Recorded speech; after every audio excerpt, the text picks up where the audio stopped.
क़ाल अल्लाहु तबारक व तआला फ़िल क़ुरआनिल मजीद वल फ़ुरक़ानिल हमीद। अऊज़ु बिल्लाहि मिनश शैतानिर रजीम। बिस्मिल्लाहिर रहमानिर रहीम। व आख़रीन मिनहुम लम्मा यल्हक़ू बिहिम व हुवल अज़ीज़ुल हकीम। सदक़ल्लाहुल अज़ीम। क़ाल अल्लाहु तबारक व तआला फ़ी शअनि हबीबिही सल्लल्लाहु अलैहि वसल्लम।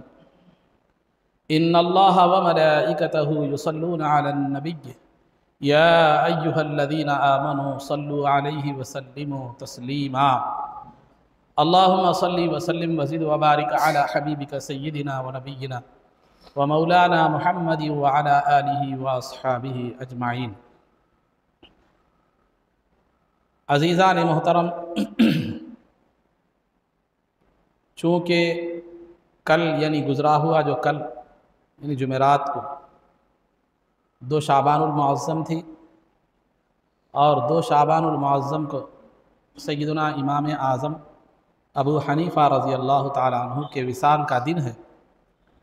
उस मुनासबत से ये बेहतर और मुनासिब ये समझा गया कि आज उस मुबारक हस्ती जिसको दुनिया इमाम आज़म के याद करती है, जिसके हम मुख़ल्लिद हैं, जिस बुनियाद पर हम हनफ़ी कहलाते हैं, उनका कुछ तज़किरा खैर किया जाए ताकि वो हमारे लिए सआदतमंदी भी हो और हमारे दिलों में आपकी अज़मत में इजाफ़े का सबब भी बन सके। चूँकि जिनके मसाइल की हम पैरवी और इत्तिबा कर रहे हैं, उनकी शख्सियत का हाल भी या उनकी अज़मत भी हमारे दिलों में हो तो ये और बेहतर बात हो सकती है और नूरुन अला नूर का मसला होता है। अज़ीज़ान मोहतरम, शरीयत में 4 इमाम हैं।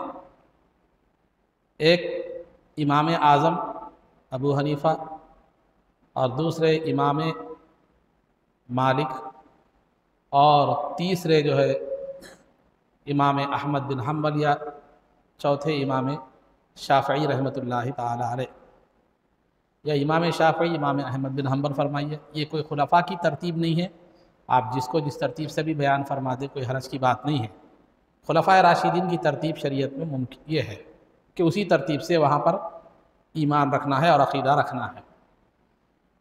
तो इमाम आज़म जो है, इनकी जो इत्तिबा करने वाले हैं, यानी कुरान और हदीस से उन्होंने जो मसाइल निकाले हैं जिसको हम फ़िक़ा कहते हैं, तो उन मसाइल की जो इत्तिबा करने वाले हैं, जो उनके फॉलोअर हैं, उनको ये चारों इमामों में से किसी एक इमाम की इत्तिबा करना, किसी एक इमाम को फॉलो करना एक आम आदमी के लिए ज़रूरी है।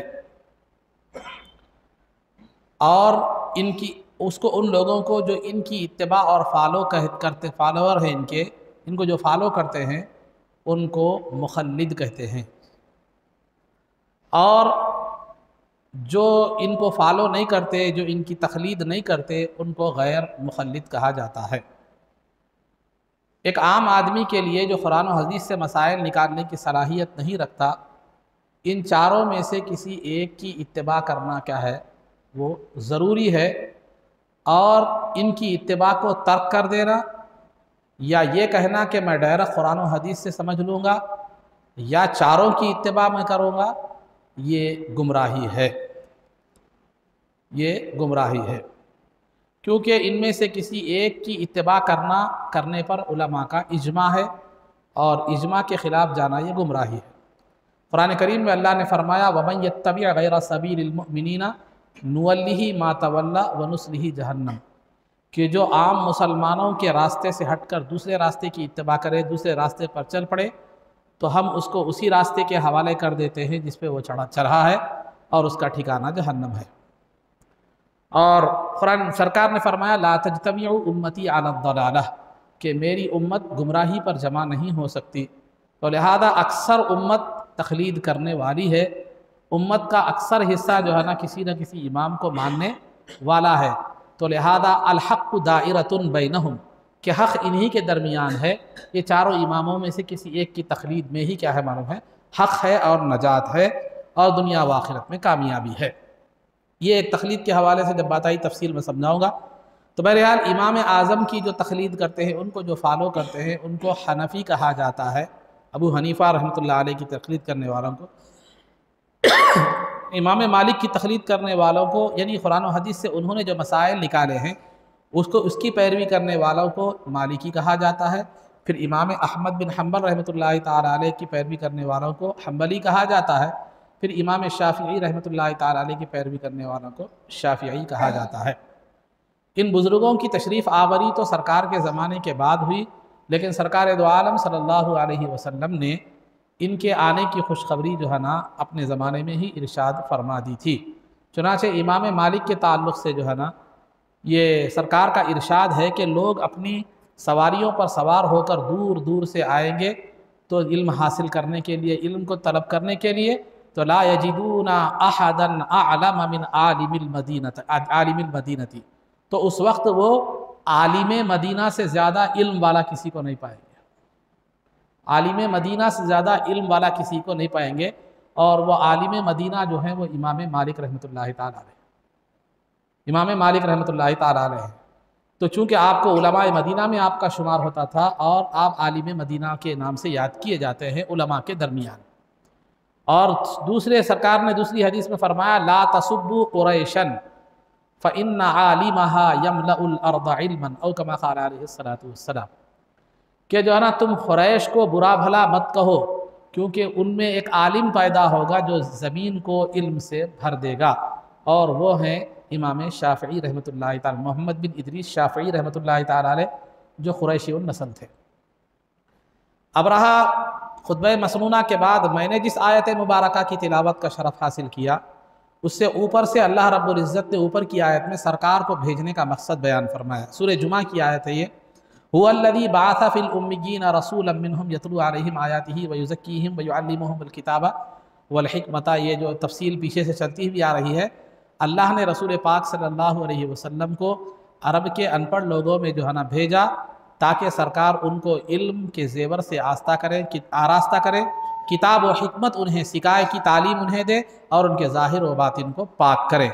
सरकार के इस फैज़ान इल्म व तज़किये से सिर्फ़ अरब के लोग मुस्तफ़ीद नहीं होंगे, व आखरीन मिनहुम लम्मा यल्हक़ू बिहिम, कि उनमें से बाज़ दूसरे लोग भी होंगे जो अब तक नहीं आए, जो इनसे नहीं मिले, यानी बाद में आने वाले भी सरकार के इस इल्म फैज़ से क्या होंगे, मुस्तफ़ीद और मुस्तफ़ीज़ होंगे। जब ये आयत नाजिल हुई तो सहाबा इकराम जो है ना बैठे हुए थे, सहाबा इकराम बैठे हुए थे, तो सहाबा ने पूछा कि या रसूल अल्लाह, जो दूसरे व आखरीन मिनहुम में कुरान में जो दूसरे लोगों का तज़किरा किया जा रहा है, वो लोग कौन हैं जो आपके इल्म फैज़ से मुस्तफ़ीद व मुस्तफ़ीज़ हो गए?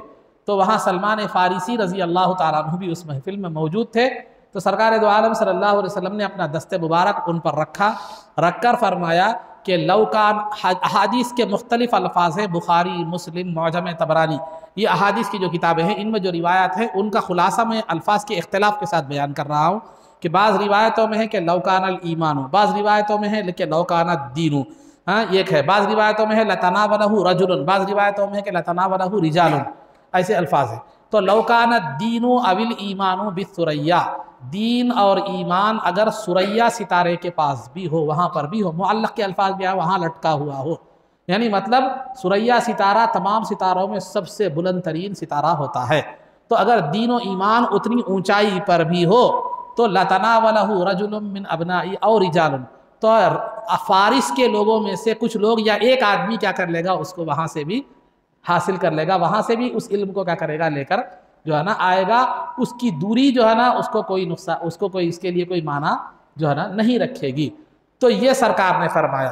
तो इमाम जलालुद्दीन सियूती रहमतुल्लाह ताला अलैह जो जलीलुल क़द्र मुहद्दिस है, वो फरमाते हैं कि सरकार ने जिस फारिस के आदमी का तस्किरा किया है, जो सुरैया सितारे से भी ईमान और दीन को लेकर आएगा, वो सिवाय इमाम आज़म अबू हनीफ़ा रज़ी अल्लाह ताला अन्हु के कोई भी नहीं है, क्योंकि आप जैसी शान वाला आज तक कोई पैदा ही नहीं हुआ जो सरकार के इस कौल का मिस्दाक़ बन सके, जो सरकार के इस कौल का जो है ना मिस्दाक़ बन सके, सरकार के इस कौल पर उतर सके, इस बात पर उतर सके। तो उलमा इकराम, बल्कि गैर मुखल्लिद हजरात के एक मुस्तनद आलिम, यानी गैर मुखल्लिद जो अपने आप को अहले हदीस कहते हैं, तो उन हजरात के एक मुस्तनद आलिम जो है सिद्दीक़ हसन भोपाली साहब, एक मुस्तनद आलिम उनके माने जाते हैं, वो भी आखिर में ये कहने पर मजबूर हो गए कि इस हदीस का मिस्दाक इमाम आज़म अबू हनीफा रज़ियल्लाहु अन्हु, जबकि मसलक हनफियत से उनको बहुत सारा जो है ना इख्तिलाफ है, लेकिन उसके बावजूद भी इमाम आज़म के मिस्दाक होने में इस हदीस के उन्होंने भी इख्तिलाफ नहीं किया। तो ये इमाम आज़म अबू हनीफा रज़ी अल्लाह ताला अन्हु का मुक़ाम है कि सरकार ने जिनकी पेशन गोई दी और जिनके इल्म और ईमान की सदाकत सरकार दो आलम सल्लल्लाहु अलैहि वसल्लम ने सनद अता फरमाई कि ईमान इस्लाम और दीन जहाँ भी हो वो जो है ना अबू हनीफा क्या करेंगे, वहाँ से उसको जो है ना लेंगे और उसको हासिल करेंगे। अब दीन में अकायद भी आ जाते हैं, आमाल भी आ जाते हैं, दीन में अकायद भी आ जाते हैं और अमाल भी आ जाते हैं। यही वजह है कि सरकार की इस हदीस के मुताबिक इमाम आज़म ने पहले अकायद का इल्म हासिल किया, बाद में अमाल का इल्म हासिल किया। वो कैसे हासिल किया मैं आपको जो है ना आगे बताऊंगा। तो हदीस में दीन लौकान दीन, दीन कहते हैं, अकायद और अमाल दोनों का नाम क्या है मालूम है, दीन है। तो अकायद का इल्म पहले इमाम आज़म ने हासिल किया, उसके बाद फिर अमाल यानी फ़िक़ा, नमाज रोज़ा ज़कात जो है ना उन मसाइल की तरफ आपने तवज्जो जो है ना फरमाई। तो बहरहाल तो इमाम आज़म अबू हनीफा रज़ी अल्लाह ताला अन्हु की भी तशरीफ़ आवरी की खुशखबरी सरकार दो आलम सल्लल्लाहु अलैहि वसल्लम ने जो है ना इनायत फरमाई थी, जैसे कि इमाम मालिक और इमाम शाफ़ई के ताल्लुक़ से भी आपने इशारा फरमाया था। तो ये हमारी जो है ना इत्मीनान के लिए काफ़ी है कि सरकार दो आलम सल्लल्लाहु अलैहि वसल्लम ने जिस हस्ती की खुशखबरी दी हो और जिनके इल्म की बात बतलाई हो कि इल्म कहीं भी हो वो उससे को उनसे छूट जो है ना नहीं सकता, तो हम उनके मुखल्लिद हैं। यह हमारे लिए बाइस शुक्र भी है, बाइस जो है ना फ़ख्र भी है। अब देखिए दुनिया में हर एक का कोई ना कोई दुश्मन होता है। अल्लाह रब्बुल इज़्ज़त के भी दुश्मन मौजूद हैं, अल्लाह की ज़ात के दुश्मन भी मौजूद। खुद अल्लाह ने फरमाया ला तत्तखिदू अदुव्वी व अदुव्वकुम औलिया, मेरे और तुम्हारे दुश्मन को दोस्त मत बनाओ। तो अल्लाह के भी दुश्मन मौजूद हैं, जो अल्लाह को न मानने वाले हैं वो अल्लाह के दुश्मन हैं। सरकार के भी दुश्मन मौजूद हैं, खुलफा के भी दुश्मन थे, सहाबा के भी, औलिया के हर एक के दुश्मन मौजूद है। तो लिहाजा इमाम आज़म के दुश्मन होना भी कोई बड़ी बात नहीं है।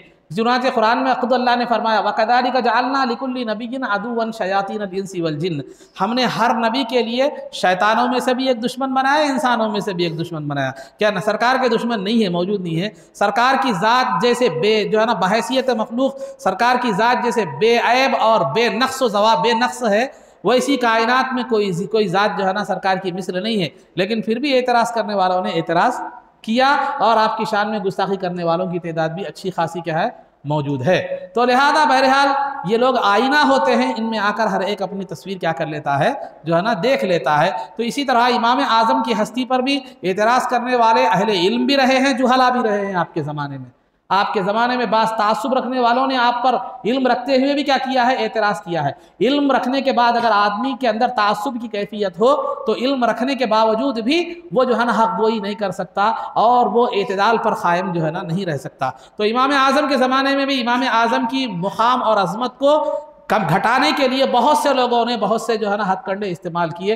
बाज़ लोगों ने कहा कि इमाम आज़म के जो है ना इमाम आज़म के जो आप क्या है मालूम है ख़ानदान आपके ग़ुलामी के ख़ानदान से है, आपके ख़ानदान ग़ुलाम ख़ानदान था आपके। एक तो ये कि आपकी पहले तो बात क्या है मालूम है, एक दूसरी बात आप फ़ारसी उन नस्ल हैं, यानी पहले नस्ल पे आपका ये किया गया, आप अरबी नहीं है, अरबी उन नस्ल नहीं है या सरकार के ख़ानदान से वो नहीं है, जैसा आजकल नस्ल के बारे में बहुत चल रहा समझे।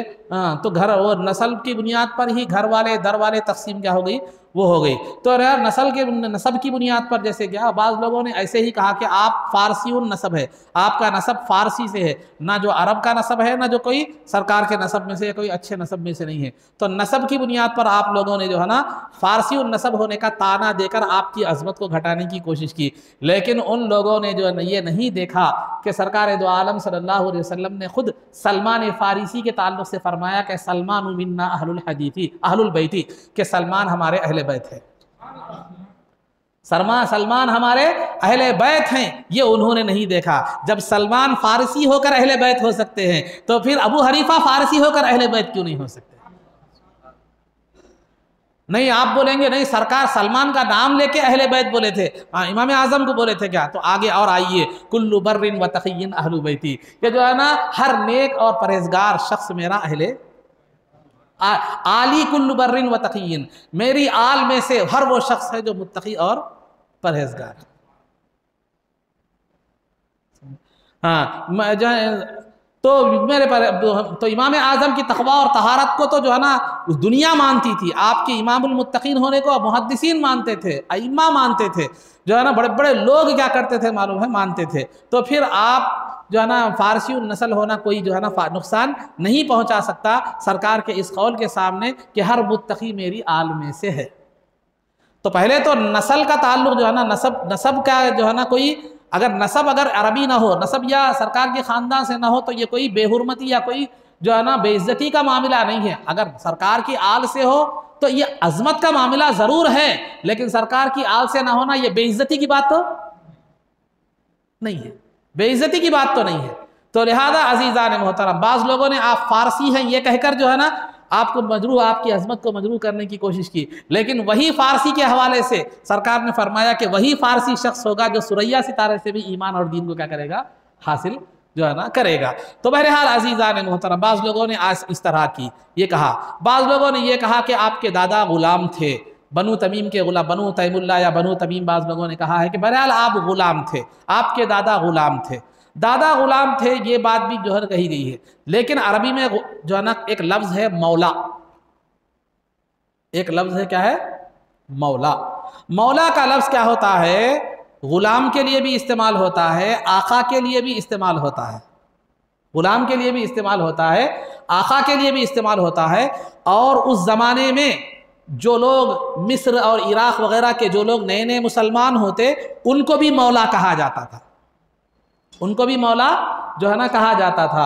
और उस ज़माने में अरब में कबीलों का रिवाज था, तो अगर कोई आदमी बाहर से आता, दूसरे इलाके से आता, तो ये अजम में तो अरब के अलावा जो दूसरा इलाका है वो अजम, अब यह हिंदुस्तान अजम कहलाता है, तो अरब का इलाका नहीं, अरब के इलाके के अलावा जो इलाका होता है उसको अजम कहते हैं। तो दूसरे इलाके से कोई आदमी अरब में दाखिल होता तो वहाँ एक रिवाज था कि वहाँ जो मजबूत कबीला होता या जो कबीले के लोग होते मजबूत, वो कबीले से क्या होता, वो दोस्ताना ताल्लुकात क्या है मालूम है कायम कर लेता, वो कबीले की पनाह में आ जाता। तो ऐसे लोगों को भी मौला कहा जाता है, ऐसे लोगों को भी क्या कहा जाता था, मौला कहा जाता था। तो मौला के कितने माने बताया मैंने, अपने कितनी सूरतें बताई, एक तो गुलाम के माना, दूसरे आका के माना, तीसरे जो नए नए जो इस्लाम लाए इराक़ मिस्र वगैरह के लोगों को भी मौला कहा जाता था। और अरब के किसी कबीले से उन्होंने क्या किया है, वो किया है दोस्ती कायम कर ली है, तो उसको भी क्या कहा जाता था, मौला कहा जाता था। तो इमाम आज़म अबू हनीफ़ा रज़ी अल्लाह ताला अन्हु के जो दादा थे, आपका नाम नुअमान, आपके वालिद का नाम साबित, आपके दादा के दो नाम रिवायतों में मिलते हैं, एक जूता या जौता, एक ही लफ्ज़ के दो तलफ़ुज़ हैं, जूता या जौता एक नाम था, दूसरा नाम क्या है, नुअमान था। तो लिहाजा ये दो नाम आपके दादा के थे। तो उलमा फरमाते हैं कि आप इस्लाम लाने से पहले आपका नाम जूता या जौता था, इस्लाम लाने के बाद आप क्या हो गए, आपका नाम नुअमान पड़ गया। तो लिहाजा पोतरे का नाम भी नुअमान, दादा का नाम भी क्या है मालूम है, नुअमान। तो आपके दादा कौम के एक बहुत बड़े आदमी, सरदारी की हैसियत रखने वाले एक मोतबर आदमी थे, इस वजह से भी आपको मौला कहा जाता था। दूसरी वजह, आपने जब जो है ना इराक़ तशरीफ़ लाए तो वहाँ आपने वो जो है ना कबीले से क्या किया मालूम, आपने दोस्ताना ताल्लुकात कायम किए, तो उस बुनियाद पर भी आपको मौला कहा जाता है। और फिर अहले इराक़ और अहले मिस्र जो ईमान लाते थे, इस्लाम लाते थे, उनको भी क्या है, मौला कहा जाता है। तो आपको मौला कहने की वजह ये तीन वजूहात हैं, वो ग़ुलामी उसकी वजह नहीं, ग़ुलामी इसकी वजह नहीं है। तो ग़ुलामी वजह नहीं है, बल्कि सरदारी की बुनियाद पर और जो है ना कबीले से दोस्ताना ताल्लुकात कायम करने की बुनियाद पर या इस्लाम लाने की बुनियाद पर जो है ना आपको मौला जो है ना कहा जाता है। यही वजह है कि आपके इमाम आज़म के जो पोतरे हैं, आपके इमाम आज़म के एक फ़र्जंद है हम्माद, उनके बेटे हैं इस्माइल, और साहिबजादे भी हैं, लेकिन इस्माइल की जो रिवायत में बयान कर, इस्माइल बिन हम्माद जो इमाम आज़म अबू हनीफ़ा रज़ी अल्लाह ताला अन्हु के जो है ना पोतरे हैं, वो फरमाते हैं कि हमारे नसब में कभी ग़ुलामी रही ही नहीं। अब घर वाला घर के हालात ज़्यादा, आप आपके ख़ानदान के बारे में आप बेहतर जानते हैं ना, मैं बेहतर जानता हूँ। साहिबुल बैती अदरा माफ़ी ही, घर वाला घर की बारे में बहुत ज़्यादा क्या करता है, जानता है। तो नतीजा ये निकला कि आपके बाबा व अजदाद की तरफ जो मौला की निस्बत की गई है वो ग़ुलामी की वजह से नहीं, बल्कि किसी और वजह से है। तो उस लफ्ज़ को लेकर, ग़ुलामी के लफ्ज़ को लेकर क्या करना, वो एक ऐसे लफ्ज़ को लेकर जिसमें कई माना का एहतिमाल है, उसको लेकर एक माना को अपने तौर पर मुतय्यन करके ग़ुलाम डिक्लेयर कर देना, ये क्या है मालूम है, ये इल्मी शान तो इसको नहीं कह सकते आप। तो इस तरह आपको ग़ुलामों के ख़ानदान से है, इस अंदाज में भी आपकी अज़मत को मजरूह करने की जो है ना कोशिश की गई। और तीसरी बात जो आपके ताल्लुक़ से ये भी कहा जाता है कि आपके वालिद जो साबित हैं, नुअमान तो आपका नाम था, साबित आपके वालिद का नाम था, ये नसारा थे, नसारा यानी ईसाई थे, ये भी कहा जाता है।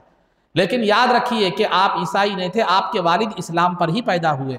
आपके दादा ईमान ला चुके थे, जैसे मैंने कहा कि नुअमान उनका नाम बाद का नाम है, तो आपके दादा आपके वालिद जो है उनका नाम साबित था, साबित पैदा हुए तो इस्लामी घराने में ही पैदा हुए, इस्लाम पर ही पैदा हुए। आपके दादा जो नुअमान हैं, इमाम आज़म के वालिद जो साबित है, उनको लेकर बचपन में एक सैयदना अली मुर्तज़ा रज़ी अल्लाह ताला अन्हु के पास ले गए एक मरतबा।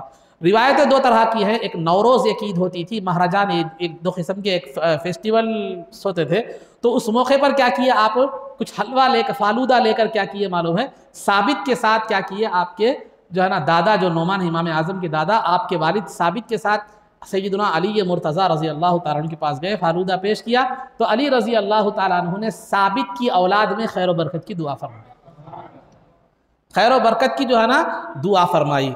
तो जो है ना खैर बरकत की दुआ फरमाई, तो वही खैर बरकत थी कि इमाम आज़म, वही दुआ की बरकत थी कि इमाम आज़म अबू हनीफ़ा रज़ी अल्लाह ताला अन्हु जैसी ज़ात पैदा हुई, आप आगे चलकर इमाम आज़म अबू हनीफ़ा रहमतुल्लाहि ताला अलैह बने। तो लिहाजा अज़ीज़ान मोहतरम, आपके वालिद जो साबित है वो नसारा थे या ईसाई थे, ये कहना ये भी जो है ना सही नहीं है। ठीक है, अगर ये सब मान भी लिया जाए कि आप ग़ुलामी थी, आपके वालिद वो थे, फलां थे, वो भी थे, तो अगर इमाम आज़म क्या थे वो देखिए। इमाम आज़म को तो आप मोमिन मानते हैं, इमाम आज़म तो आलिम दीन थे, फ़क़ीह उम्मत थे, इमाम आज़म तो तक़वा और तहारत के आला मेयार पर जो है ना फाइज थे। खुद अल्लाह ताला फरमाता है, इन्ना अकरमकुम इंदल्लाहि अत्क़ाकुम, यकीनन तुम में से बहुत से, तुम में मुत्तक़ी, सब में बहुत से मुत्तक़ी वो आदमी होगा जो क्या है मालूम, सब में ज़्यादा अल्लाह के पास मुअज़्ज़ज़ व मुकर्रम वो है जो तुम में सब में ज़्यादा मुत्तक़ी है। अगर ऐसा देखा जाए कि अगर मान भी लिया जाए, अगरचे कि हकीकत में साबित मुसलमान ही थे इमाम आज़म के वालिद, लेकिन अगर मान भी लिया जाए वो नसरानी या ईसाई वगैरह कुछ भी थे, तो आपको बहुत से सहाबा ऐसे मिलेंगे जिनके वालिद गैर मुस्लिम। तो क्या आप उन सहाबा को भी इज्जत को मजरूह करोगे? क्या उन सहाबा की भी तौहीन करोगे वालिद के गैर मुस्लिम होने की बुनियाद पर? समझे, गैर मुस्लिम होने की बुनियाद पर। तो अलगर्ज अज़ीज़ान मोहतरम, ये ऐसी बहरहाल बेबुनियाद बातें इमाम आज़म अबू हनीफ़ा रज़ी अल्लाह ताला की तरफ मंसूब जो है ना की गई है, तो लिहाजा हमारे लिए ये चीज़ें काबिल एतबार नहीं है। सरकार ने जब फरमाया कि हर मुत्तक़ी मेरी आल में से है, तो इमाम आज़म हनीफ़ा रज़ी अल्लाह ताला भी सरकार की आल में से है, नसबी तौर पर ना सही, मगर सरकार के इस कौल की बरकत तो उन्हें क्या होगी, हासिल होगी। यानी सरकार नसबी तौर पर सरकार की आल में से ना सही, लेकिन सरकार ने आल का लफ्ज़ उनके लिए क्या किया है, इस्तेमाल तो फरमाया, अपनी आल की तरफ, अपने घर वालों की तरफ क्या है मालूम है, मंसूब फरमाया है। तो ये सरकार आपके एजाज़ के लिए क्या है मालूम है, काफ़ी है। तो अज़ीज़ान मोहतरम, इमाम आज़म अबू हनीफ़ा रज़ी अल्लाह ताला अन्हु की पैदाइश के हवाले से जो बातें बताई जाती है, खुद इमाम आज़म अबू हनीफ़ा रज़ी अल्लाह ताला अन्हु का ये ख़ौल है, और मुत्तसिल सनदों से क्या है मालूम, बिल्कुल वाज़े तौर पर क्या है साबित है कि इमाम आज़म अबू हनीफ़ा रज़ी अल्लाह ताला अन्हु फरमाते हैं कि मैं जो है ना अपने वालिद के साथ हज के लिए जा रहा था 93 में, 93 हिजरी में क्या है मालूम, वालिद के साथ क्या कर रहा था, मैं हज को जा रहा था। तो हज कौन करते भाई? वालिद अगर नसरानी होते तो फिर हज क्या करते थे? तो जो है ना 93 हिजरी में मैं वालिद के साथ हज को जा रहा था। उस वक्त मेरी उम्र 16 साल थी, उस वक्त मेरी उम्र जो है 16 साल थी। अब 93 हिजरी में इमाम आज़म की उम्र 16 साल की थी, तो आप थोड़ा पीछे जाइए, 16 साल पीछे चले जाइए, 13 साल निकाल दिए तो 80, फिर एक 3 साल से निकाल दिए तो 77। तो 77 जो है ना आपकी विलादत बासादत, खुद इमाम आज़म के बयान के मुताबिक 77 हिजरी आपकी जो है ना विलादत बासादत। बाज़ मुअर्रिखीन ने 80 भी लिखा है, बाज़ ने 61 भी लिखा है, लेकिन इमाम आज़म का जो कौल सही सनदों से साबित है उसके मुताबिक जो है 77 आपकी विलादत, 77 हिजरी आपकी विलादत जो है ना बासादत है। 77 हिजरी बोले तो तकरीबन सरकार का विसाल होकर तकरीबन 65 साल हो चुका था। सरकार का विसाल होकर तकरीबन क्या हो चुका था, 65 साल हो चुका था। 65-66 साल, सरकार के विसाल के 65-66 साल बाद। तो बहरहाल मैं वालिद के साथ हज को जा रहा था, तो जो है ना वहाँ मैंने देखा कि एक बुज़ुर्ग को लोग जो है ना घेरे हुए हैं। तो मैंने वालिद से पूछा कि आए वालिद गिरामी, ये कौन कौन बुज़ुर्ग हैं, लोग इनके पास क्यों घेरे हुए हैं? तो जो है ना वालिद ने कहा कि वो सरकार के सहाबी अब्दुल्ला बिन हारिस हैं, जो लोगों को सरकार की हदीसें सुना रहे हैं, इसलिए लोग उनसे सुनने पे जो है ना वो है। तो जो है मैं भी मुझे भी उनके पास ले जाइए, मैं भी उनसे हदीस सुनूंगा। तो लिहाजा इमाम आज़म के वालिद क्या किए, उनके पास ले गए, अब्दुल्ला बिन हारिस के पास जो है ना ले गए, ले जाकर जो है ना उनसे उनके सामने पेश किया। तो उन्होंने इमाम आज़म को हदीस सुनाई। जो इल्म दीन की समझ हासिल करने के लिए जो है ना मशगूल हो जाता है, अपने आप को मशगूल कर देता है, अल्लाह रब्बुल इज़्ज़त उसके जान व माल और उसके ज़िंदगी का कफील बन जाता है। तो इसी वजह से तो अब्दुल्ला बिन हारिस रज़ी अल्लाह ताला अन्हु से आपने ये हदीस सुनी थी। तो सहाबी रसूल को देखने वाला या उनकी जो है ना उनसे ईमान की हालत में देखकर ईमान पर जिसका खातिमा हो जाए वो क्या कहलाता है, ताबीई कहलाता है। तो इमाम आज़म अबू हनीफा रज़ी अल्लाह ताला अन्हु ताबीई है। और इसी तरह इमाम आज़म की मुलाकात अब्दुल्ला बिन अबी औफा से भी हुई, जो 88 हिजरी में क्या है वफ़ात पाए। कौन? अब्दुल्ला बिन अबी औफा 88 हिजरी में जो है ना वफ़ात पाए। इमाम आज़म की विलादत जैसा मैंने कहा 77 हिजरी में हुई, और बाज़ ने कहा कि 80 में भी हुई। तो भी जो है ना ये अब्दुल्ला बिन अबी औफा से आपकी क्या है मरहम है, मुलाकात है। तो लिहाजा इमाम आज़म अबू हनीफा रज़ी अल्लाह ताला अन्हु ताबई हैं, यानी वो मुबारक हस्ती हैं जिन्होंने सहाबा को भी देखा है। इमाम आज़म अबू हनीफा रज़ी अल्लाह ताला अन्हु शुरू में क्या किए, ज़रूरी दीनी उलूम हासिल किए। आप हासिल करने के बाद क्या हुआ, तिजारत में मसरूफ़ हो गए। तिजारत में क्या हो गए, जो है ना मसरूफ़ हो गए। तो तिजारत को आते जाते थे बाज़ार में। इमाम शाबी जो जलील क़द्र मुहद्दिस भी थे, तो जो है ना बहुत बड़े फ़क़ीह भी थे। तो इमाम शाबी ने जो है ना आते जाते आपके देखा कि ये बच्चे का जो है ना चेहरे के बच्चे का चेहरा कोई मामूली आदमी का चेहरा नहीं है, बड़ा होनहार मालूम होता है, बड़ा ज़हीन और फ़तीन ये बच्चा जो है ना मालूम होता है। तो लिहाजा इमाम शाबी ने आपसे मुलाकात की और पूछा कि अरे बेटे कहाँ जा रहे हो, क्या मसरूफ़ियत है? तो इमाम आज़म ने कहा कि जो है ना मैं तिजारत करता हूँ, तिजारत मेरा शगल है। तो जो है ना इमाम शाबी ने कहा कि तुम दीनी इल्म क्यों हासिल नहीं करते, तुम इल्म दीन क्यों हासिल नहीं करते? तुम्हारे चेहरे पर इल्म दीन के आसार मुझे नज़र आ रहे हैं कि अगर तुम पढ़ोगे तो एक कामयाब इंसान, एक कामयाब आलिम बनोगे। तो इमाम शाबी का ये कहना था, ये अल्फाज कहने वाले के कोई अल्लाह वाले नेक बंदे थे और सुनने वाला भी कोई मामूली हस्ती नहीं थी। तो लिहाजा बीज भी जो है ना उम्दा था और ज़मीन भी ज़रखेज़ थी। तो नतीजा क्या निकला, इमाम आज़म ने तिजारत को जो है ना छोड़ दिया। मतलब तिजारत को मुजारबत में या पार्टनरशिप जैसा कहते हैं, किसी को तिजारत का माल दे देना, पार्टनरशिप में जो है ना करना। तो आप इल्म दीन में मसरूफ़ हो गए। सबसे पहले आपने इल्म अक़ायद हासिल किया और उसमें कमाल पैदा किया। कमाल पैदा करने के बाद जो है ना अब बड़े बड़े गुमराह फ़िरक़े जो थे उनसे मुनाजरा करने लगे, उनसे जो है ना बहस मुबाहिसा करने लगे और गुमराह फ़िरक़ों का रद्द करने लगे। इल्म अक़ायद हासिल, इल्म कलाम जिसको कहते हैं, इल्म कलाम का मतलब अक़ायद का इल्म। तो उसके बाद जो है ना एक मरतबा आपने ख्वाब में देखा कि हुज़ूर अकरम सल्लल्लाहु अलैहि वसल्लम की ख़ब्र मुबारक को आप खोद रहे हैं। कौन? इमाम आज़म ने ख्वाब में देखा कि आप हुज़ूर अकरम सल्लल्लाहु अलैहि वसल्लम की ख़ब्र मुबारक को खोद रहे हैं। तो ख्वाब की ताबीर करने वालों से पूछा कि मैंने ऐसा ख्वाब देखा है। तो वो ताबीर देने वाले ने कहा कि आप सरकार दो आलम सल्लल्लाहु अलैहि वसल्लम की अहादीस से ऐसे ऐसे मसाइल निकालेंगे कि आज तक वैसा किसी ने वैसे मसाइल नहीं निकाले। तो लिहाजा उसके बाद कुरान और हदीस से अब तक अक़ायद का इल्म हासिल किए थे, उस पर बहस मुबाहिसा हो रहा था।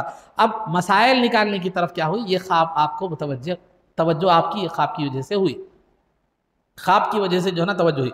एक वजह यह भी बतलाई जाती है कि इंदल्ला मिन जानिबिल्लाह, एक ख्याल दिल में पैदा हुआ कि मैंने अक़ायद का इल्म हासिल किया और यह बहुत बड़ा नाजुक रास्ता है और मैं इसमें मुनाजरा कर रहा हूँ, जो है ना ये कर रहा हूँ वो कर रहा हूँ, तो लिहाजा बहस मुबाहिसा कर रहा हूँ। लेकिन सहाबा की ज़िंदगियाँ हमने देखी तो वो मसाइल पर ज़्यादा जो है ना तवज्जो दे रहे थे, अक़ायद पर ईमान रखते हुए उसमें बहस मुबाहिसा कम किए थे, लेकिन इल्म मसाइल और अहकाम की जो है ना तरफ ज़्यादा तवज्जो सहाबा की रही है। तो लिहाजा मुझे भी इस जानिब जाना जो है ना चाहिए। तो ये एक वजह ये भी बनी। तो आप उसके बाद कुरान और हदीस से मसाइल निकालने यानी इल्म फ़िक़ह की तरफ क्या है मुतवज्जे हो गए और वो मुक़ाम हासिल किया कि इमाम शाफ़िई रहमतुल्लाहि तआला ने फरमाया कि अन्नासु इयालु अबी हनीफ़ा फ़िल फ़िक़्हि, कि जो है ना फ़िक़ह के मामले में, शरीयत के अहकाम के मामले में लोग जो है ना कभी भी इमाम आज़म से बेनियाज नहीं हो सकते।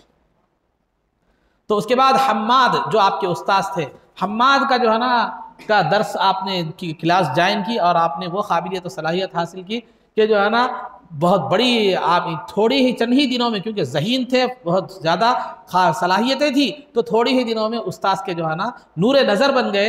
एक मरतबा इमाम आज़म को जो है ना ख्याल आया कि मैं भी एक क्लास शुरू करूँ तलबा की तालीम के लिए, एक अलग जो है ना हल्क़े दर्स शुरू करो। तो इत्तेफाक से ये अल्लाह ताला की तरफ से जो है ना मामला पेश हुआ कि जो है ना उसी असना में आपके उस्ताद हम्माद जो है वो किसी सफ़र के लिए कहीं तशरीफ़ ले गए, तो आपने फ़तवा नवेसी के लिए, फ़तवा देने के लिए इमाम आज़म को मुकर्रर करके तशरीफ़ ले गए। तो जब वो उस्ताद बाहर तशरीफ़ ले गए तो उनकी आने तक इमाम आज़म ने 60 फतवे जारी किए, जिनमें से 40 फतवों का के साथ उस्ताद ने जो है ना इत्तेफाक किया और अग्री हुए। बाकी 20 फतवों में जो है ना आपने कुछ बातें बयान फरमाई, कुछ वजाहतें जो है ना फरमाई। तो उसके बाद इमाम आज़म ने ये लाजिम कर लिया कि जब तक मेरे उस्ताद हम्माद मौजूद हैं मैं अलग हल्क़ा दर्स कायम नहीं करूँगा, बल्कि इन्हीं से वाबस्ता जो है ना रहूँगा। आपके फतवे और आपकी दीन की समझ का आलम यह है कि कई वाक़ियात आपके ताल्लुक़ से है, बहुत ताल्लुक़ात बहुत है आपकी दीन की समझ के हवाले से। लेकिन एक वाक़िया मैं आपके सामने जो है ना अर्ज़ करता चलो कि एक आदमी ने जो है ना कसम खाई। क्या कसम खाई? कि जो है ना एक आदमी ने कसम खाई कि मैं अपनी बीवी से उस वक्त तक बात नहीं करूँगा जब तक कि वो मुझसे बात ना करे। मैं अपनी बीवी से उस वक्त तक बात नहीं करूँगा। बीवी के सामने बोल दिया हज़रत, क्या बोले कि मैं तुझसे उस वक्त तक बात जो है ना नहीं करूँगा जब तक कि तू मुझसे बात ना करे। अगर तू बात करने से पहले मैं तुझसे बात कर लूँ तो तुझे तलाक है। क्या अंदाज है तलाक देने का? तो बहरहाल अगर तू बात करने से पहले मैं अगर तुझसे बात कर लूँ तो क्या है, तुझे तलाक है। अब होम मिनिस्टर भी जलाल में थे, उन्होंने भी गुस्से में थे, उन्होंने बोले मैं भी कसम खाती हूँ कि जब तक आप मुझसे बात नहीं करेंगे मैं भी आपसे बात नहीं करूँ। अब क्या करना, अब मसला पैदा हो गया समझे। लड़ती आवाम परेशान उलमा होते हैं, ये भी एक रहता मसला, समझे। तो अब फतवा हर जगह गए, फतवा गया फतवा गया फतवा गया। अब कोई भी उलमा बोले नहीं नहीं नहीं नहीं, अब पहले बीवी बात करना तो वो है ना, तो अब बीवी पहले बात करना, तो अगर शौहर पहले बात कर लिया तो तलाक क्या हो जाती, पड़ जाती। फतवा फिरता फिरता फिरता इमाम आज़म के पास आया। इमाम आज़म के पास आया तो इमाम आज़म हनीफा रज़ी अल्लाह तआला ने फरमाया कि शौहर से कहा कि जो है ना जा तू बात कर ले अपनी बीवी से, तू अपनी बीवी से बात कर ले, तलाक नहीं पड़ेगी। फिर उसके बाद तेरी बीवी भी तुझसे बात कर सकती है, उसकी कसम भी नहीं टूटेगी। अब ये जब फतवा उलमा के पास गया तो उलमा ने अब देखा आप ये कैसा बोल दिए, कैसा कर दिए, वो कैसा कर दिए मुख्तलिफ तरह से अब जो है ना आप पे चीमक हो गया, शुरू हो गई। तो इमाम आज़म ने कहा कि देखो शौहर ने क्या कहा कि जब तक बीवी बात नहीं करेगी मैं उस वक्त तक उससे बात नहीं करूँगा। फिर बीवी बोली, उसके बाद बीवी बोली शौहर की बात सुन के, जब तक तुम मुझसे बात नहीं करेंगे मैं बात नहीं करूँगी। तो शौहर जब बोला था कि जब तक बीवी मुझसे बात नहीं करेगी मैं उससे बात नहीं करूँगा, तो बीवी कसम खा के शौहर से बात करी नहीं करी? उसका रिप्ले बीवी कैसा दी? बीवी जो रिप्ले दी, तुम जब तक बात नहीं करेंगे मैं बात नहीं करूँगा।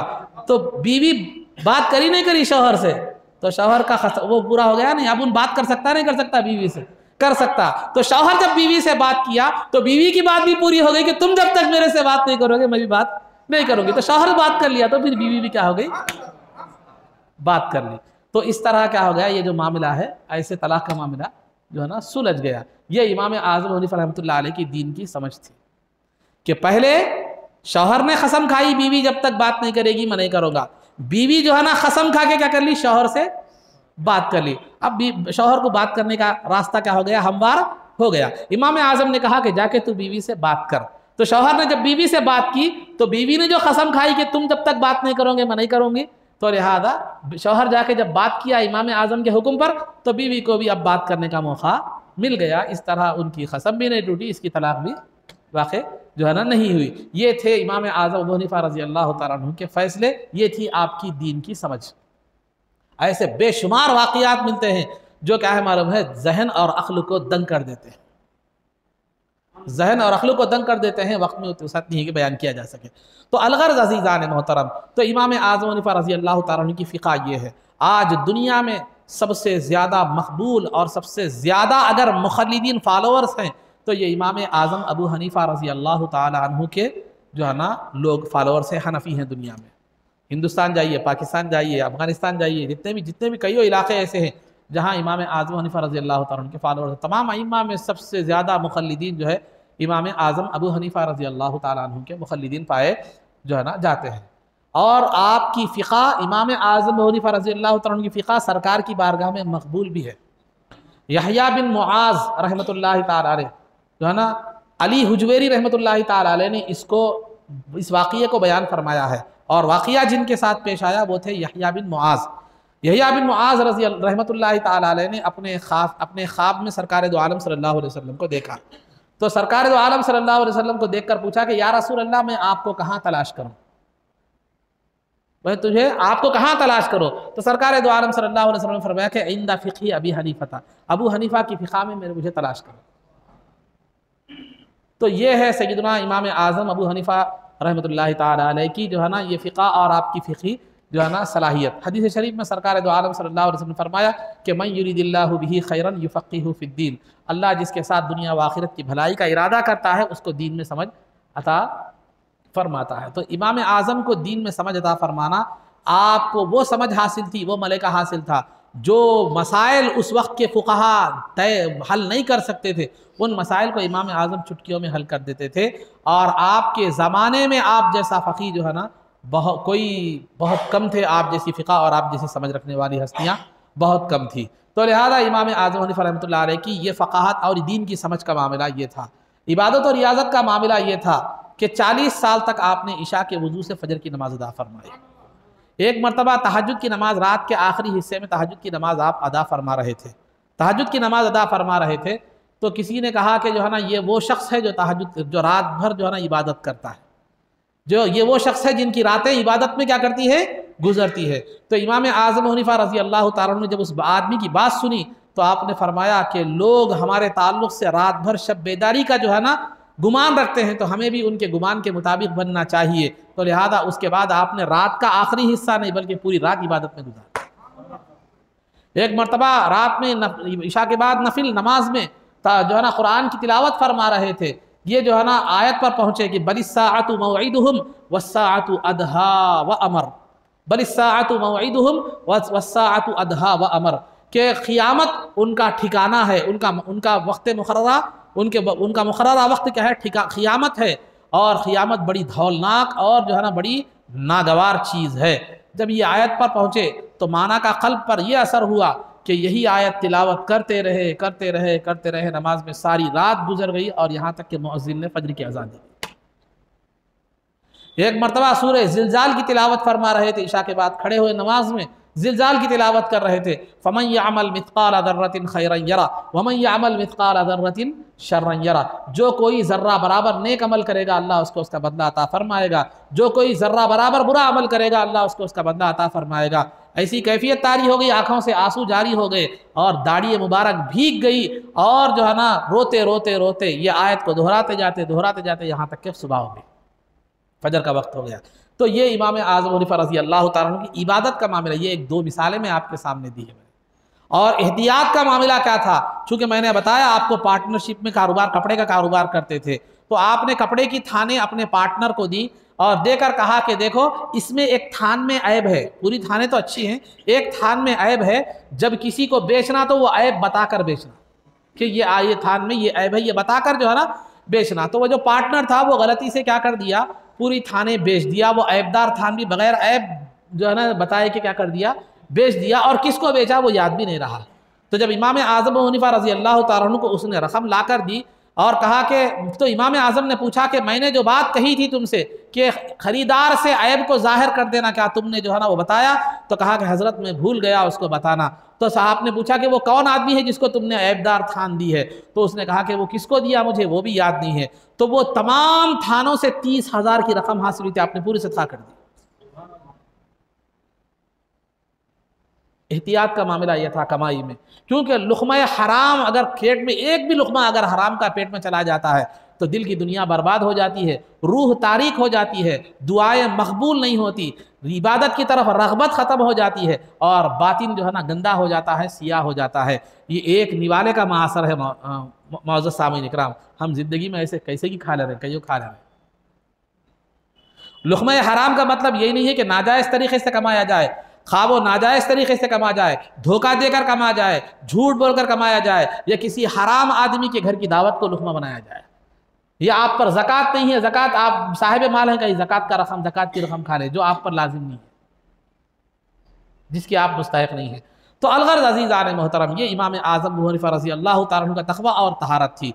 आपके विसाल के हवाले से जो है ना बात बतलाई जाती है, तो आप तारीख़ उठाकर देखेंगे तो कई जितने भी बहुत से अइम्मा और बहुत से औलिया ऐसे आपको मिलेंगे जिन्होंने जो है ना जो सियासी इताब का शिकार हुए, जो बादशाह वक्त की जो है ना मर्ज़ी के मुताबिक इस्लाम के लिए खड़े रहे, जो उनकी मर्ज़ी के मुताबिक नहीं था, मर्ज़ी के मुखालिफत में था, तो लिहाजा वो डटे रहे, तो लिहाजा वो मुख्तलिफ तकालीफ का सामना भी करना उन्हें पड़ा और वो बसा औक़ात उन्हीं की उसी हालत में इस दुनिया से विसाल भी हो गया, पर्दा भी फरमा गया। जैसे मुजद्दिद अल-फ़सानी के वाक़ियात आप सुनते रहते हैं कि बादशाह अकबर ने जो दीन इलाही का जो है ना का क़ियाम अमल में लाया था, जो सरासर शरीयत के हिसाब से गलत था, आप उसके मुकाबले में खड़े हो गए तो जेल की संगीनी आपको बर्दाश्त करनी पड़ी।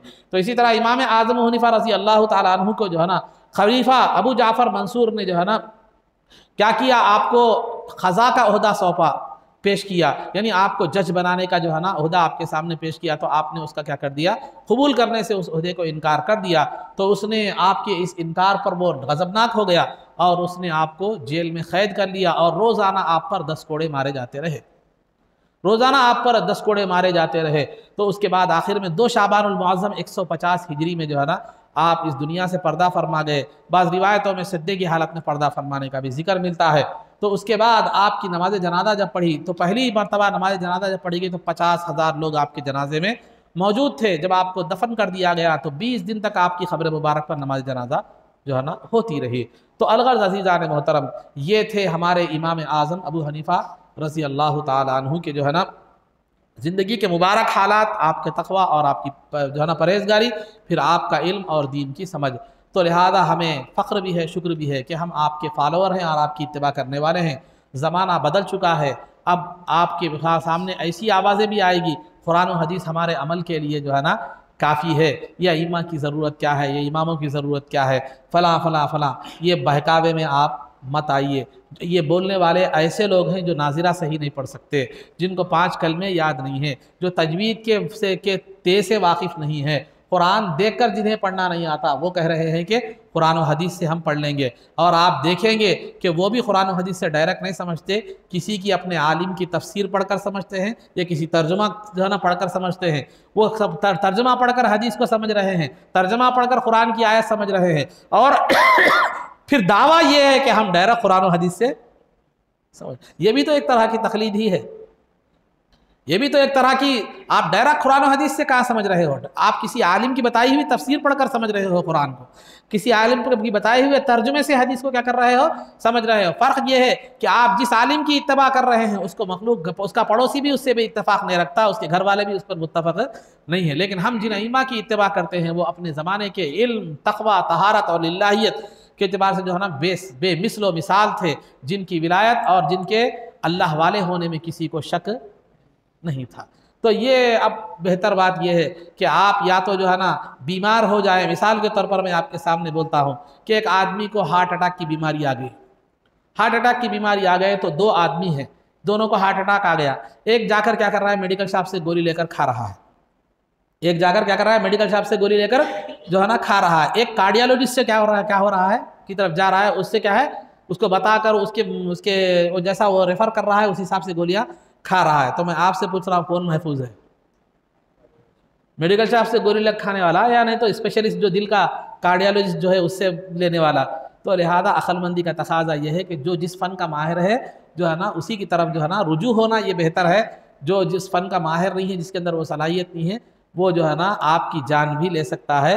तो लिहाजा दीन के मामले में भी अल्लाह रब्बुल इज़्ज़त ने फरमाया फ़स्अलू अहल ज़िक्रि इन कुंतुम ला तालमून, अहले इल्म से पूछो अगर तुम उसको क्या करते हो, अगर तुम्हें मालूम जो है ना नहीं है।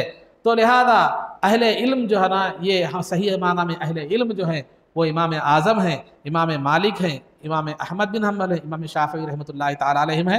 और हक़ इन्हीं के दरमियान उलमा का इजमा है कि अल-हक़्क़ु दाइरतुम बैनहुम, कि हक़ इन्हीं के दरमियान है, कि इनमें से किसी एक की भी इत्तिबा कर लोगे तो तुम हक़ परस्त कहलाओगे और हक़ पर रहोगे। अब रहा बास का ये दावा है कि जो है ना, नहीं मैं सबको मानता हूँ। एक तो ये कहता है कि हम ये लोग विचारों की ज़रूरत नहीं है, कुरान और हदीस से जो है ना अमल कर लेना काफ़ी है हमारे लिए। एक ये भी कहने वाले ऐसे भी मिलेंगे आपको कि नहीं हम सबको मानते हैं, किसका भी किसी एक को एक मानते हैं, सबको भी मानते हैं, सबको मानते हैं। तो सबको मानते हैं, कैसा मानते हैं भाई? सबको कैसा मानते हैं? मिसाल के तौर पर एक मिसाल मैं देता चलो, तकबीर तहरीमा के बाद इमाम आज़म के पास हाथ क्या है, मतलब नाफ के नीचे बांधना है, ठीक है। इमाम मालिक के, इमाम शाफ़ई के पास जो है ना दो कौल है, लेकिन ज़्यादा मोतबर कौल क्या है, नाफ के ऊपर सीने के नीचे इमाम शाफ़ई का है। इमाम अहमद बिन हम्बल के पास भी यही है, और इमाम मालिक के पास हाथ छोड़ना है। अब एक दावा करने वाला मैं सब इमामों को मानता हूँ, बल्कि किस पे करता है? यहाँ बाना तो दूसरों को छोड़ दे रहा, यहाँ बाना तो दूसरों को छोड़ रहा, हाथ छोड़ा तो तीसरों को छोड़ दे रहा। कैसा करता? नहीं मैं थोड़ी देर यहाँ बांधता हूँ, थोड़ी देर वहाँ बांधता हूँ, थोड़ी देर वहाँ बांधता हूँ। मतलब जिस वक्त तू एक बांध रहा है फिर दूसरे को छोड़ रहा नहीं छोड़ रहा। तो ये सब जो है ना, ये सबको मानता हूँ सबको मानता हूँ के बाद जो है तनाव जो है ना, ये जो है ना सिर्फ ओ पॉजिटिव की हद तक अच्छा है, सबको लगता, लेकिन हर जगह ये क़ायदा जो है ना वो नहीं कर सकते आप, जो है ना उसको अपना नहीं सकते। हर क़ायदा हर जगह क्या होता है, लाजिम लागू जो है ना नहीं होता। हर फ़न और हर एक की जो है ना एक ज़ुबान होती है, एक मुकाम होता है, एक क्या होती है कुछ इस्तिलाहात होती हैं, कुछ जो है ना ज़रूरी चीज़ें होते हैं। हर क़ायदा ला के आप जो है ना डॉक्टरी का क़ायदा ला के इंजीनियरिंग में फिट करूँगा, इंजीनियरिंग के क़ायदा ला फार्मूला ला के डॉक्टरी में फिट करूँगा, बोले तो जो है ना वो जो है ना नहीं होता। तो बहरहाल ये लाइल्मी और जहालत की बात है। तो ये भी क्या है मालूम वो है। और अगर कोई बाज़ लोग ऐसे भी होते हैं जो है ना जिनकी तबीयत में आसानी होती है, आसान परस्ती, तो अगर वो चार इमामों की इत्तिबा करने जाए तो फितरत इंसानी के मुताबिक क्या होता है, वो आसानी को जो है ना देखते हैं। मिसाल के तौर पर जो है ना अब किसी साहब है, मिसाल समझाने की मिसाल दे रहा हूँ आपको, कोई एक साहब है, नई नई शादी हो गई, दूल्हा, समझे, दूल्हा है, नई नई शादी हो गई। नई नई शादी हो गए बाद फजर की नमाज को जा रहे हैं, वज़ू सब कर लिए, वज़ू सब कर लेते क्या हो गया मालूम, अहलिया मोहतरमा आके क्या कर ली, पकड़ ली हाथ को, या अहलिया मोहतरमा से क्या हो गई, मुलाकात हो गई।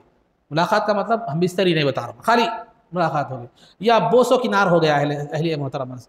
तो इमाम आज़म अबू हनीफा रहमतुल्लाहि तआला अलैहि के पास जब तक जो है ना कुछ मज़ी ना निकले, एक दो ख़तरे मादे मनविया के ना निकले, उस वक्त तक वज़ू नहीं टूटता।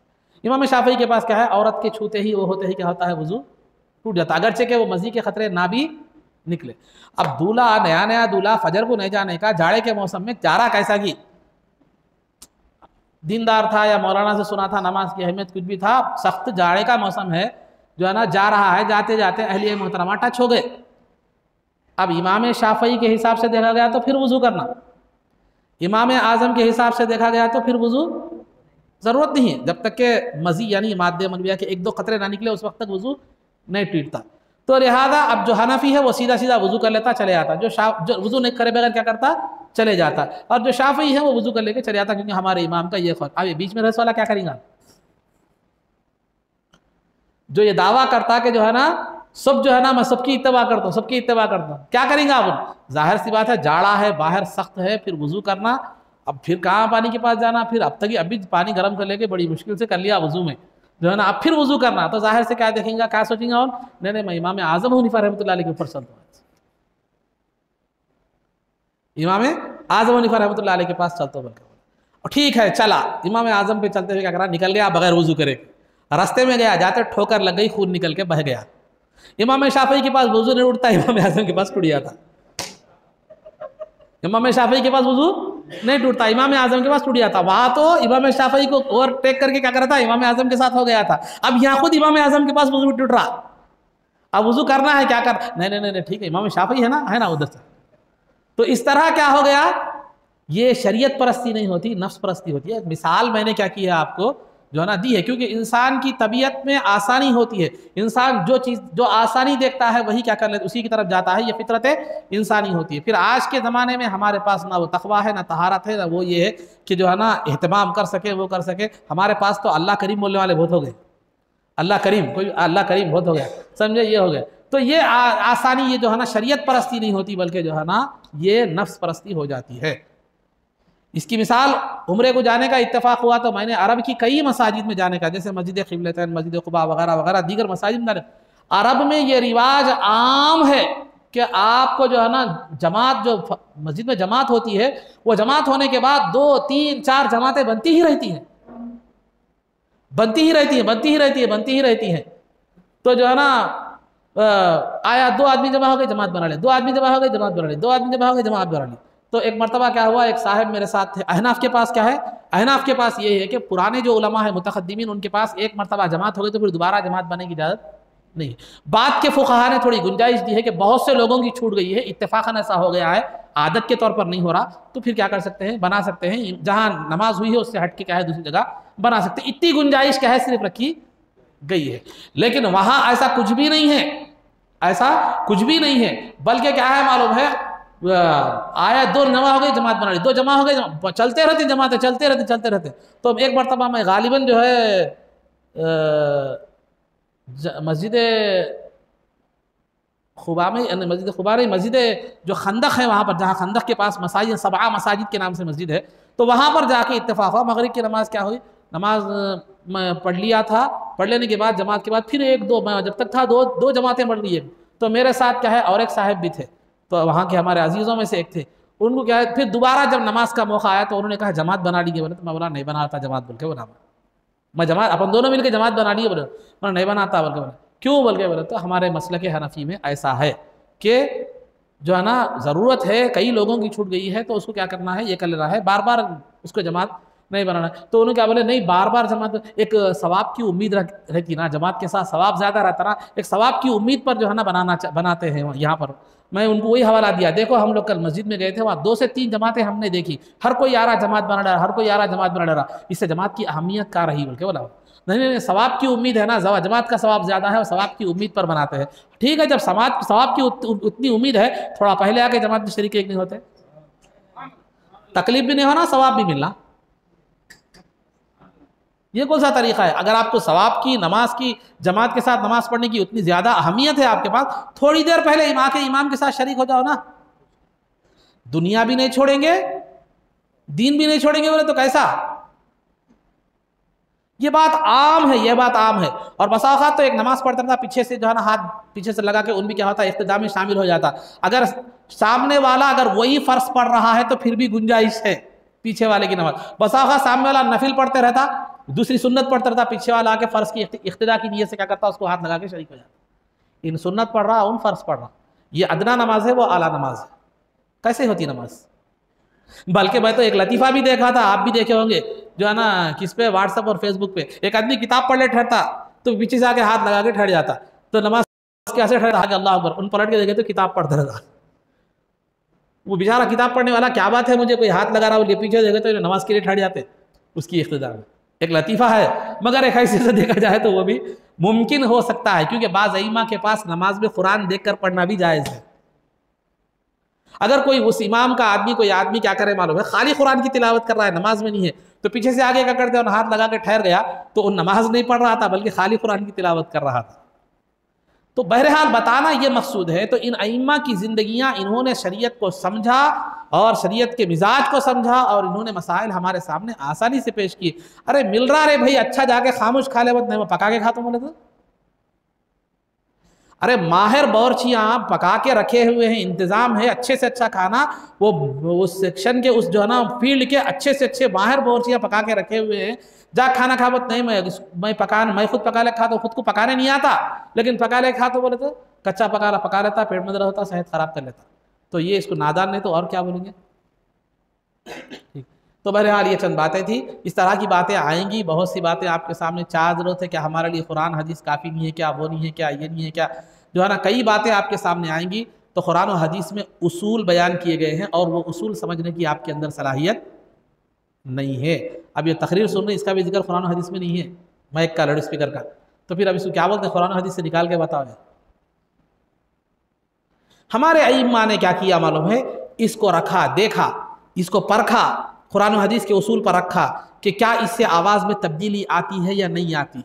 जो आवाज़ जो बोली जाती है वही फेंकता है या बदल कर फेंकता है, वही फेंकता है तो जायज़ है, बदल कर फेंकता है तो जायज़ नहीं। ये उसूल कौन कर सकता है? जो दीन की समझ रखता है। अवाम ऐसे समझ सकती है? एक डॉक्टर ही समझ सकता है कि बुखार सर्दी का है, गर्मी का है, फिर दवा देना है तो सामने वाले का मिजाज सर्द है, गर्म है, शुगर है, बीपी है, नहीं है, फिर ये गोली उसको मैच करती नहीं करती, ये सब चीज़ें डॉक्टर देखता है, मेडिकल शॉप वाला, ये सब। तो मैं ये चंद मिसालें आप हजरात के सामने बता रहा हूँ, इसलिए बता रहा हूँ कि आजकल हमारे नौजवान खाली हेयर स्टाइल ख़राब नहीं हो रहा, नमाज में टोपी न लगा के पड़े, हेयर स्टाइल ख़राब नहीं हो रहा बस है, और कैसा भी नहीं हो, ठहर जा पहलवानों के वैसा पैरों को पैर लगा ठहर दो। देख लिए, देखा देखी जो है ना, एक मेंढी गिर गई तो पूरे मेंढियाँ क्या है, कैसा रहता है मेंढियों को देखिए आप, वो क्या करता है मेंढियाँ एक मेंढी को क्या करता है मालूम, उठा लेके चलता है यार, तो एक लेके चलता रहता है सामने वाला, उसके पीछे पूरे मेंढियाँ जाते रहते। तो मेंढी मत बनिए आप, मेंढी बनना है तो जो है ना अइम्मा की बनिए, जिनके सरकार दो आलम सल्लल्लाहु अलैहि वसल्लम ने बशारत दी थी, कीजिए तो काबिल की कीजिए। तो लिहाजा हर कसो नाकस की इत्तबा मत कीजिए। हर कोई आज यूं पे हर कोई ना कुरान की बात कर रहा है, ना उसका हुलिया मानो जैसा है, ना उसका हुलिया जैसा है, ये नाजायज, वो बिदअत, वो फुला, ये फुला, ये फुला। हमारे लोग सुन लिए, जिसको जो समझ में आया वो ले लिए, समझ में आया, जबकि सामान खरीदने गए तो जो समझ में आया वो नहीं लेते, चार लोगों से मशवरा करते। नौजवानों से मेरी गुजारिश है कि उनसे वाबस्ता रहिए, और आम आदमी के लिए जो कुरान हदीस से मसाइल निकालने की सलाहियत नहीं रखता, चारों इमामों में से किसी एक की इत्तिबा ज़रूरी है, और ना चारों की इत्तिबा करने का दावा करना या इत्तिबा न करने का दावा करना या कुरान हदीस से मसाइल समझने का दावा करना, ये गुमराही है, या कभी भी क्या है बनो, ये आदमी ठोकर खा सकता है। अल्लाह रब्बुल इज़्ज़त हमारी उससे हिफाजत फरमाए। अल्लाह रब्बुल इज़्ज़त से दुआ है कि परवरदिगार आलम सय्यदुना इमाम आज़म हनीफा रज़ी अल्लाह तआला अन्हु के उलूम व फ़ुयूज़ से हमको बहरावर फरमा। ऐ अल्लाह जो है ना आपके बताए हुए रास्ते पर चलने की तौफ़ीक़ अता फरमा, इज़्ज़त व आफ़ियत की ज़िंदगी दे, और ईमान पर हमारा ख़ातिमा फरमा। रसूल पाक सल्लल्लाहु अलैहि वसल्लम के क़दमों में हमारा हश्र फरमा, आपकी शफ़ाअत उज़्मा से हमको बहरावर फरमा, आपके दस्ते मुबारक से जामे कौसर पीना नसीब फरमा, जन्नत में आपकी ग़ुलामी मइयत और रिफ़ाक़त नसीब फरमा। सल्लल्लाहु तआला व सल्लम अला खैरि ख़ल्क़िही सय्यिदिना मुहम्मदिन व आलिहि व सहबिही अजमईन बिरहमतिका या अरहमर राहिमीन वल्हम्दुलिल्लाहि रब्बिल आलमीन।